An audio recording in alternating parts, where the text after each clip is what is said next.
Sejarah lengkap Umar bin Khattab, perjalanan hidup, keislaman, dan kepemimpinan sang khalifah kedua.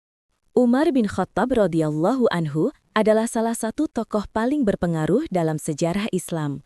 Namanya tercatat sebagai sosok yang tegas, pemberani, adil, dan memiliki pengaruh besar dalam membangun peradaban Islam. Kisah hidup Umar bukan hanya perjalanan seorang pemimpin, tetapi juga perjalanan spiritual yang menggetarkan hati. Berikut adalah sejarah lengkap Umar bin Khattab, mulai dari masa kecil, proses keislaman, hingga masa kejayaannya sebagai khalifah kedua setelah Abu Bakar Asy-Syiddiq. Masa kecil Umar bin Khattab. Umar lahir dari kabilah Quraisy Bani Adi sekitar tahun 584 M di Mekah. Ayahnya, Al-Khattab bin Nufail, dikenal sebagai pria yang keras dan tegas. Umar mewarisi banyak sifat dari ayahnya, termasuk ketangguhan dan kemampuan memimpin. Pada masa kecilnya, Umar belajar membaca, menulis, dan menunggang kuda, kemampuan yang jarang dimiliki anak-anak Quraisy pada masa itu. Ia tumbuh sebagai pemuda kuat, tinggi besar, dan disegani.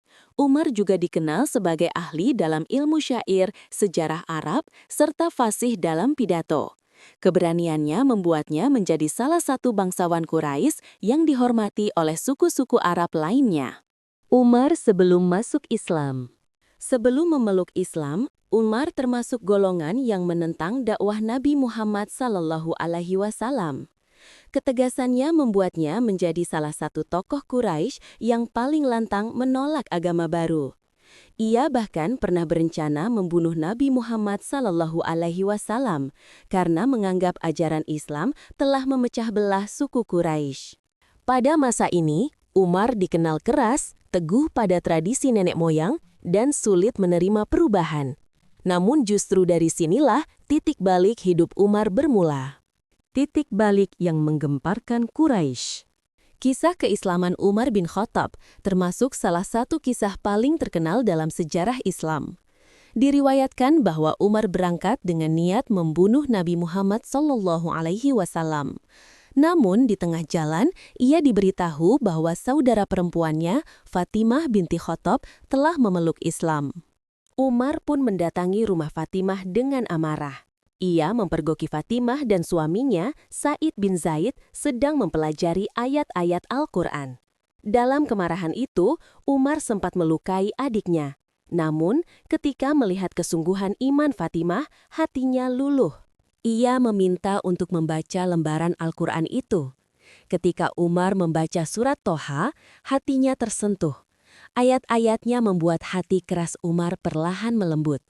Ia berkata, "Tunjukkan aku kepada Muhammad." Saat bertemu Nabi Muhammad SAW, Umar menyatakan syahadat dengan penuh ketegasan. Keislamannya mengguncang kota Mekah. Kaum muslimin bersorak gembira, sementara kaum Quraisy ketakutan karena seorang pemimpin kuat kini berada di pihak Islam. Umar sebagai sahabat Nabi, perisai umat Islam. Setelah masuk Islam, Umar menjadi salah satu sosok yang paling berani membela kebenaran. Ia tidak pernah menyembunyikan keislamannya. Bahkan, ia menantang Quraisy. Jika ada yang ingin ibunya kehilangan anak, atau istrinya menjadi janda, atau anaknya menjadi yatim, hadang aku di balik bukit ini. Dengan keberanian Umar, kaum muslimin yang sebelumnya beribadah secara sembunyi-sembunyi, mulai berani menampakkan diri. Umar termasuk sahabat yang selalu mendampingi Rasulullah dalam berbagai peperangan, termasuk Perang Badar, Uhud, Khandaq, dan penaklukan Mekah. Umar pada masa Abu Bakar yang baru berdiri.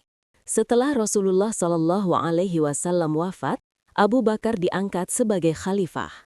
Dalam masa penuh guncangan itu, Umar menjadi penasihat utama Abu Bakar. Ia mendukung keputusan penting seperti memerangi kaum yang murtad dalam Perang Riddah, dan mengumpulkan mushaf Al-Quran. Kebijaksanaan Abu Bakar dan ketegasan Umar menjadi pasangan yang melahirkan pondasi kuat bagi negara Islam. Umar menjadi khalifah kedua, awal zaman keemasan Islam. Pada tahun 634 M, setelah Abu Bakar wafat, Umar bin Khattab diangkat sebagai khalifah kedua. Masa kepemimpinannya dianggap sebagai salah satu periode paling gemilang dalam sejarah Islam. Prestasi besar Umar sebagai khalifah. Penaklukan Persia dan kawasan besar Romawi Timur. Pembukaan wilayah Mesir, Syam, Irak, Palestina, dan Persia. Mendirikan sistem administrasi negara modern. Menetapkan kalender Hijriyah. Membentuk lembaga kehakiman resmi. Membangun kota-kota baru seperti Kufah, Basrah, dan Fustat. Menetapkan tunjangan negara untuk rakyat miskin. Dalam 10 tahun kepemimpinannya, wilayah Islam meluas sangat cepat, melebihi kekuasaan dua imperium besar dunia saat itu. Sifat kepemimpinan Umar, tegas, adil, dan rendah hati. Umar dikenal sebagai pemimpin yang sangat adil. Ia tidak segan menegur pejabat, bahkan memecat gubernur jika ditemukan ketidakadilan. Ia hidup sangat sederhana meski memimpin wilayah yang luas. Setiap malam, Umar turun langsung ke jalan untuk melihat keadaan rakyat. Jika menemukan rakyat kelaparan, ia sendiri yang memikul gandum untuk mereka. Ketegasan Umar terkenal, tetapi ketulusannya membuat semua orang mencintainya. Wafatnya Umar bin Khattab. Pada tahun 644 M, Umar wafat setelah ditikam oleh Abu Lu'lu'ah, seorang budak Persia. Luka itu sangat parah, dan Umar meninggal beberapa hari kemudian. Sebelum wafat, Umar membentuk Dewan Syura untuk memilih khalifah selanjutnya. Ia dimakamkan di Madinah, di samping Rasulullah Shallallahu Alaihi Wasallam dan Abu Bakar As-Siddiq. Warisan peradaban Umar bin Khattab.